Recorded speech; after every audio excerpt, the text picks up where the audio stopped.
Good evening. Welcome to Crawley Borough Council's Licensing Committee meeting. I'm Councillor Ashraf, Chair of the committee. There are no scheduled fire drills tonight. In the event of fire alarm, please leave the building via the spiral staircase and main reception door. Once outside, turn left and go to the fire assembly point on Exchange Road. If you are unable to use the stairs, you will be guided by the members of staff to the evacuation lift. This meeting is being live streamed via the Council's YouTube channel. Please note that there is no comment function available. The Council is the data controller and will retain the data collected during this webcast in accordance with the Council's published data retention policy. Anyone seated in the public gallery should be aware that by entering the room, you are consenting to your image being captured by the automated camera system. Recordings will be used for webcasting or training purposes. The meeting agenda is available on the Council's website. Around these tables sit the committee members who will be taking decisions on the items before them, and officers of the Council are also in attendance. Item 1, apologies for absence. Are there any apologies?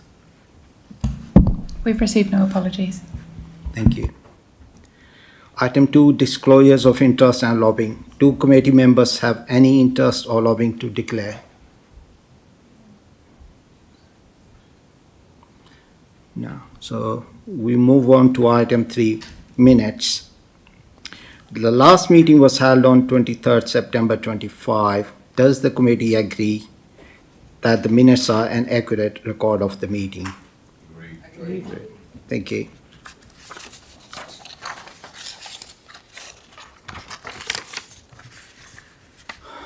Item 4, public question time. As there are no public members in attendance, so I move on to item 5. Review of the Statement of Licensing Policy, Gambling Act 2005. We will now move on to the report HCS/100. Please will the team leader for health, safety and licensing present the report. Thank you. Good evening, Chair and members of the committee. I'm the Licensing and Partnerships Manager for the Council. All members will have had sight of the report in connection with this matter, and it's designed to draw your attention to the proposed revised Statement of Licensing Policy under the Gambling Act 2005 for the period 2026 to 2028, as included at Appendix A, together with some proposed changes to the policy post-consultation, which is summarised in more detail in the body of the report. The policy itself is a policy framework document which is required. It's a statutory requirement for this authority to have a statement of gambling policy, and there has been a public consultation period. The current policy is scheduled to expire on the 31st of January 2026, and there is a need for another policy to replace that, setting out the framework and the decision process by this authority as the licensing authority in respect of gambling matters. As a key decision, the consultation outcome will be considered here at licensing by the Overview and Scrutiny Commission on the 24th of November and Cabinet on the 26th of November, before being submitted to full council for approval on the 15th of December, with a view following a statutory notification and publication period and advertisement to adoption on the 1st of February 2026. Section 2 of the report gives you the recommendations and to consider any feedback as received within the consultation and note officer recommendations therein, and decide what comments, if any, the licensing committee wishes to make in respect of the proposed policy before you this evening. Section 3 gives you the reasons for the recommendations, and primarily it's a statutory requirement where the authority needs to be able to discharge its statutory functions under the Gambling Act for a 3-year period, in accordance with Section 349 of the Gambling Act 2005, and this is completed in accordance with legislative requirements, having had regard to statutory guidance, and it's going to be kept under review in the intervening period to make sure that local matters and any subsequent changes can be incorporated through the correct process. Section 4 of the report gives you the background. I don't propose to go through that verbatim, Chair, unless directed otherwise by you.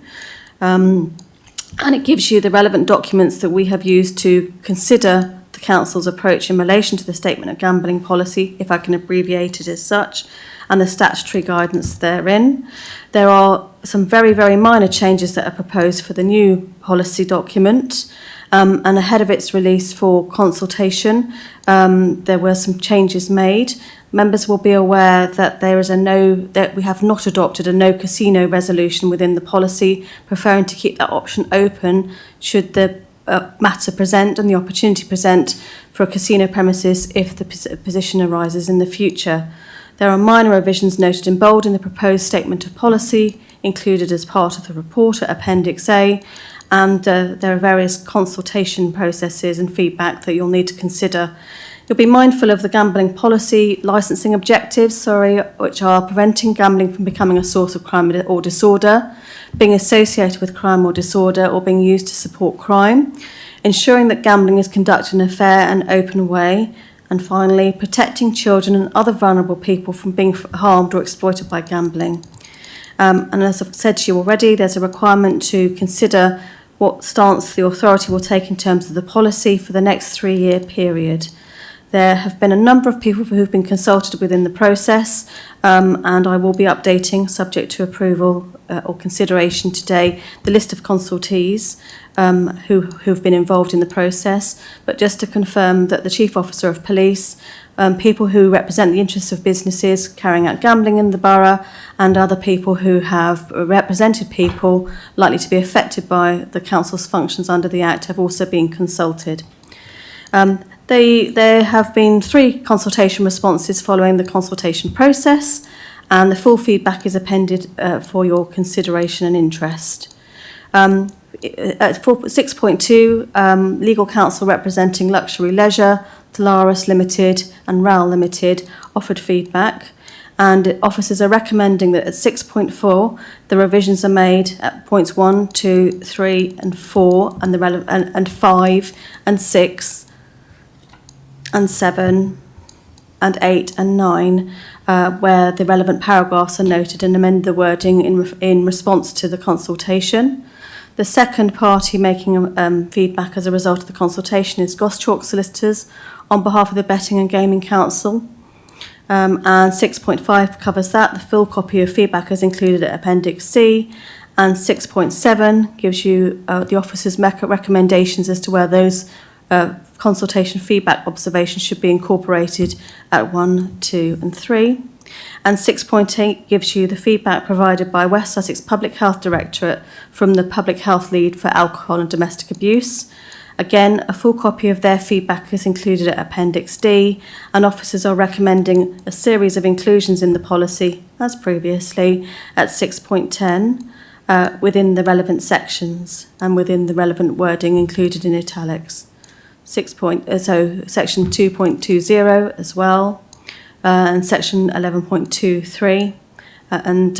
We've carefully considered all of the feedback provided by those who've responded to the consultation and have selected the most relevant and pertinent sections to be included in the policy for the period 2026 to 2028.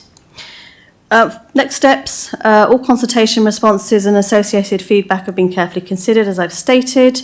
And then it'll be placed before yourselves for consideration this evening, and then through the other steps that I've already stated, the Overview and Scrutiny Commission, Cabinet and full Council for approval in December this year, and then a statutory advertising period prior to hopefully its full adoption on the 1st of February 2026.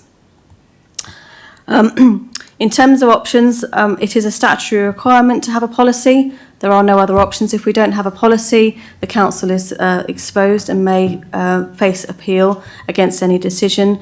The intent is also to make sure that applicants and those wishing to make representations in relation to Gambling Act matters know the process, that it's clear, it's open and it's transparent. The Section 9 gives you the implications and risks in terms of financial and staffing implications. There don't appear to be any impacts on either the number of businesses that are required to obtain licences, comply, or an impact on the price of the licences being charged. Just as a point of note, The authority charges the statutory maximum that's set centrally by government. Currently, there's no opportunity to increase that, but it is offsetting the costs of administering and regulating the industry. Legal implications at section 10, and climate change and environmental implications at section 11 of the report. Section 12, customer implications at section 13, and an equality impact assessment was undertaken and included as part of your appendices and referred to in section 14. A whistle-stop tour, Chair, members of the committee, of the policy that's before you. I want to make it very clear that it's some very minor changes to the proposed policy, incorporating some of the legislative changes, but extremely minor. There are no fundamental changes to the proposed policy in of itself, and the officer recommendations are commended to you to incorporate into the policy if you so feel it fit.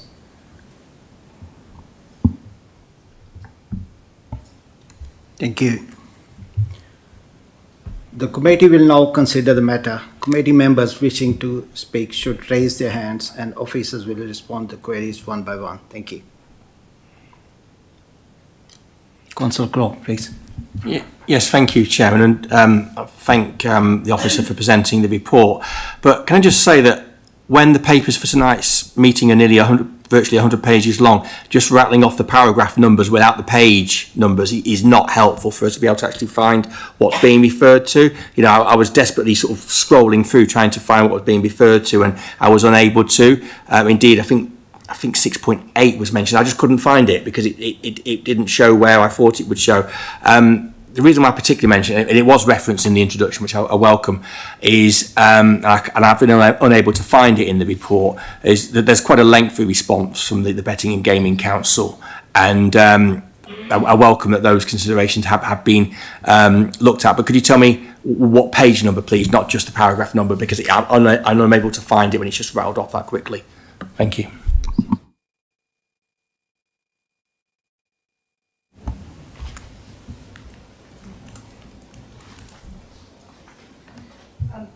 Thank you, Councillor Crowe. Your observations are noted. Some of the feedback doesn't specifically relate to particular aspects in the policies and overarching observation, for example, within the context of public health. I had hoped that by adding things in bold as part of the statutory consultation process that might assist, but it's proposed that, for example, in relation to the betting and gaming feedback, they do note particular sections within the current policy and where they would like revisions to be made. The full observations of the those persons who responded to the consultation is appended in the report, but I'll note feedback for future if that's of benefit.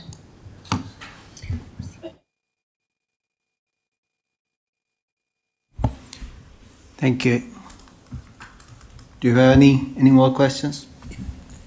Councillor Burgess, please. Thank you. Very full report. It took a long time to get through, but thank you. I suppose it's a silly question. I should know the answer, but I don't, because if I did, I've forgotten. This applies to gambling places. What have we got any authority, or is there any authority about gambling online, or when we see it advertised anywhere? Do we have any restrictions or say what is presented either online or virtually?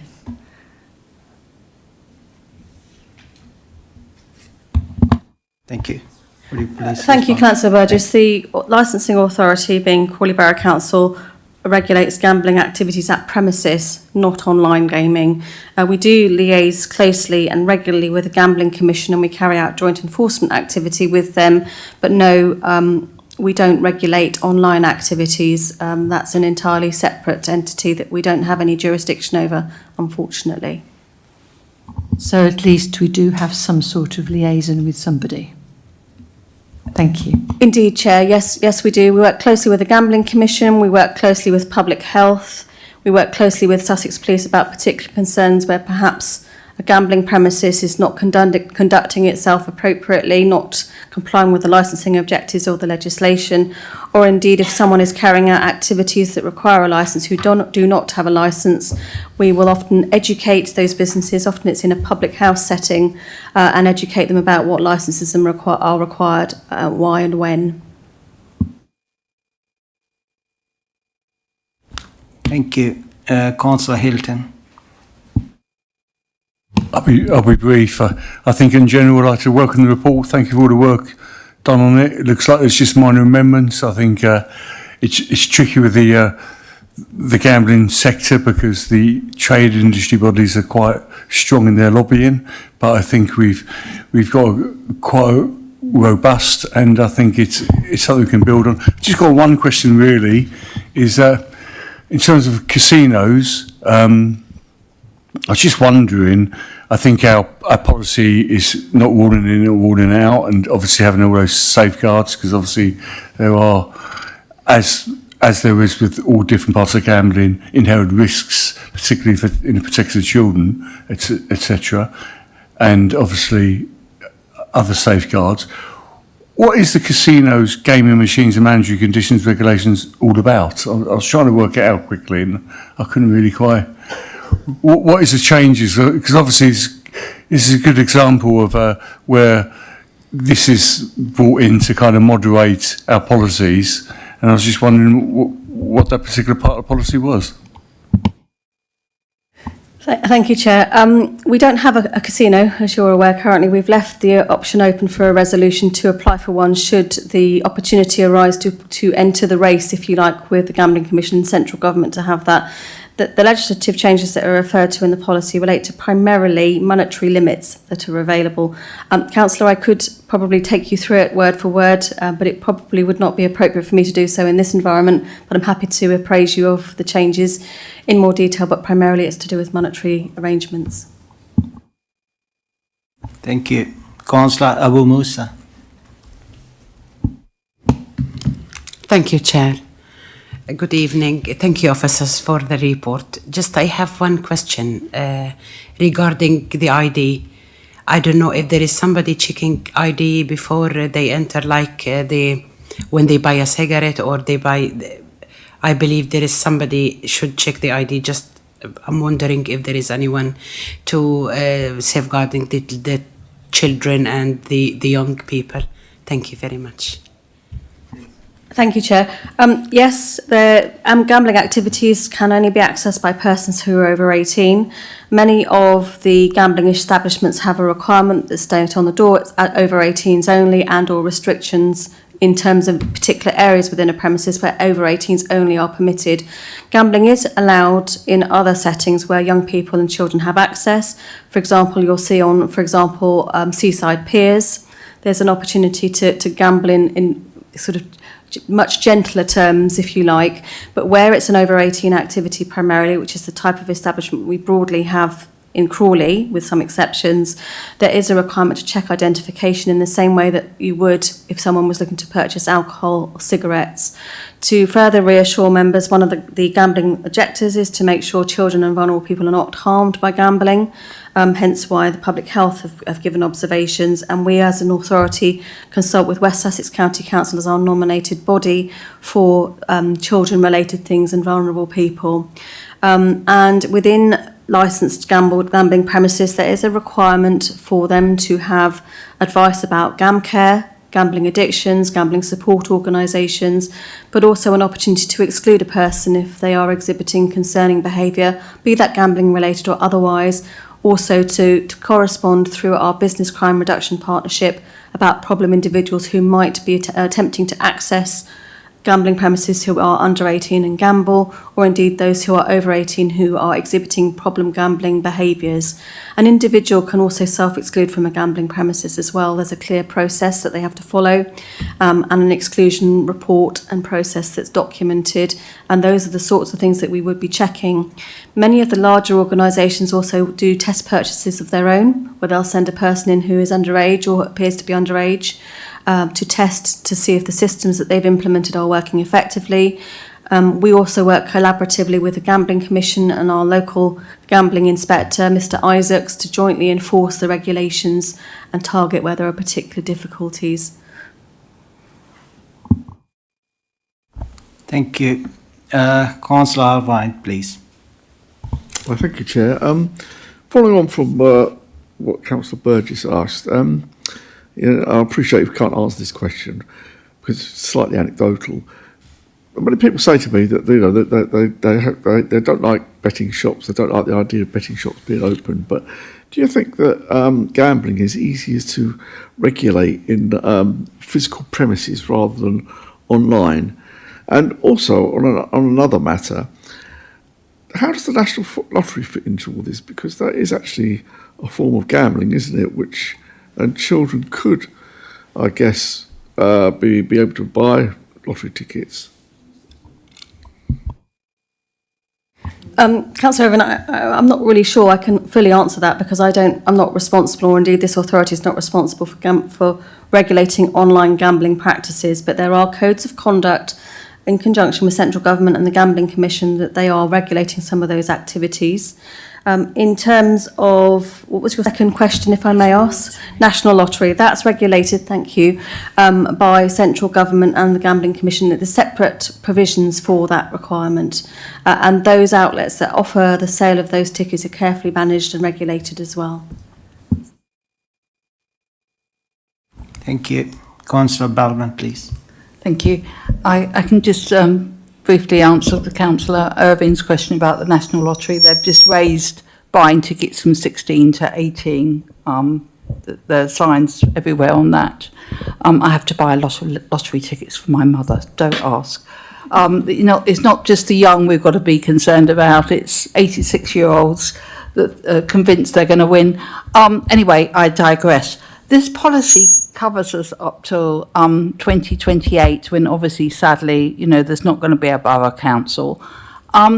What is going to happen in 27 when we've got the unitary up and going? Are they going to have to merge all these different policies on gambling, animal? Is our policy very similar to what Horsham and Mid Sussex have got? It's going to be a massive job for you officers, and I take my hats off for you for all the work you do. But I was just getting concerned, thinking what's going to happen beyond 28, and how are you going to get a policy for everybody and get us all to agree? Thank you. Yes, what I would say is the form and broadly the content of this policy, apart from the local conditions and some local specifics, is the same nationally. It's a recognised format which has been agreed and supported by the local government organisation in conjunction with the Gambling Commission and other bodies. So in the main, if you were to pick up a policy from a neighbouring authority, it would be broadly the same, apart from some local exceptions or some local inclusions that may arise as a result of the consultation exercise, such as the process that's gone through here.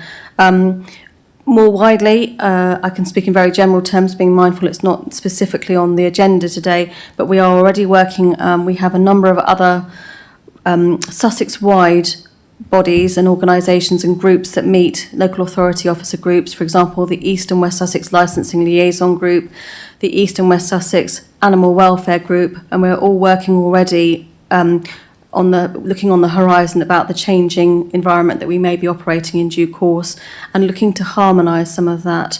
The government has also just completed a consultation exercise on the suggestion of a national licensing framework within the context of the Licensing Act, and broadly authorities are supportive of that with certain caveats and local conditions being recognised. So that's already being scoped, if you like, and we're working feverishly in the background trying to see where there are commonalities across the Sussex area in whatever form may evolve, if you like, as part of local government reorganisation. Thank you. Councillor Jones. Thank you, Chair. Speaking as a former Chair of Licensing myself, my experience of any discussions we've had on the gambling policy, either with Corinne or her predecessor Mike Lyons over the years. I've always felt that the council's enforced the licensing objectives and the standards that we want here in Crawley to an excellent standard. But I'd also like to say, I mean, it's good that we're discussing the discrepancy here with what the council can do and what's regulated or not regulated by the council, because it seems to me to drive a coach and horses through these things. Because in-person gambling, I would say in the borough, I would recommend to any members, if you go down to your local parades and talk to the staff at your local betting shop, they'll be delighted to see you, I'd say. Not least of which because they will tell you that they are actually trained to help ensure that people do not, if they look like they're problem gamblers, that they don't get themselves into a position where they put themselves in serious financial harm, and they're actually given training and the support there, and there's actually someone looking out. I suppose, very similar to how the if you're a publican, you keep an eye out to make sure that people are not drunk and disorderly. But I think the point to make here is that actually, in my experience, our local licensed establishments have all actually been very responsible over the years. So if that's any reassurance to members, actually, in some respects, that's far safer than what people can get up to in the comfort of their own homes. And it's so easy as well to be sitting at home, and we know that this is a problem, but alas, this is a problem that it is not empowered to this council to address. But saying that, I would just say my own personal view is that this council enforces excellent standards where they can, but of course I'd also say that we're pushing on an open door, because on the whole our local premises are enforcing the standards without a need for significant intervention from us. I hope that's accurate to say, Corinne, and it hasn't changed since I last spoke to you, but that would be my view. Thank you. Thank you, Chair. Yes, this authority was recently the host for a gambling commission training session for all operators across the South East, and we were commended as a good location and known to regulate in conjunction with the Gambling Commission and have well-run premises. We have a relatively small number of complaints that arise from a gambling premises, and when we are doing interventions, those interventions are broadly well sought and well received, and they feed back to big companies. There have been some shifts in terms of operational practice within the betting shop industry, if you like. Some of the machines that were previously on their fixed odds betting terminals have been removed some time ago because it was becoming a problem, and central government, in conjunction with the Gambling Commission, withdrew those from those types of settings. But there are many different ways now that one can bet, both in person at premises and on race courses and so on. So we are regulating those carefully, but I'm pleased to say that the complaints that we receive are few, and generally when we do an intervention, those interventions are well received and acted upon. Thank you. Do we have any more questions? No, okay. All committee members have had the chance to speak, so we will move on to the vote. The recommendation is that the committee considers the report, notes the consultations feedback and officers' recommendations, and decides what comments, if any, it wishes to submit to OSC and Cabinet in relation to the proposed statement of licensing policy 2026 to 28. The comments made during the discussion at today's meeting will be recorded in the minutes, which will be incorporated into the report to the OSC and Cabinet. As the Chair, I'll move the recommendation. Can I ask the Vice Chair to please second?